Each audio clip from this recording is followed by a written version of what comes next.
একটা জোরে সুরে ডাক দিয়ে বলছে, রব্বে কারীম, তোমার রাসূলুল্লাহর কাছে খবর জানায় দাও, আমি আমার ঈমান বিক্রয় করিনি, ঈমানের পথে অটুট থেকে আমার শেষ নিঃশ্বাস ত্যাগ করেছি। আমার রাসূল যেন আমার লাশের জানাজা করে। চিল্লায় এখন আল্লাহু আকবার। রাসূল করিম সাল্লাল্লাহু আলাইহি ওয়াসাল্লাম মসজিদুন নববীর ভিতরে, জিবরাইলের চোখে পানি। ও জিবরাইল, তুমি কান্না করে কেন? ইয়া রাসূলুল্লাহ, আপনি কি জানেন যায়েদ আর খুবাইবকে শহীদ করা হয়েছে?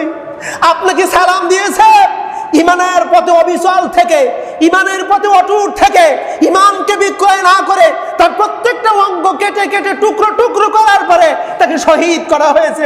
রাসূল কান্না করলেন আর সাহাবীদেরকে বললেন, তোমাদের মধ্যে কে এমন আছো আমার যায়েদ আর খুবাইবের লাশ এই মদিনায় আনতে পারে?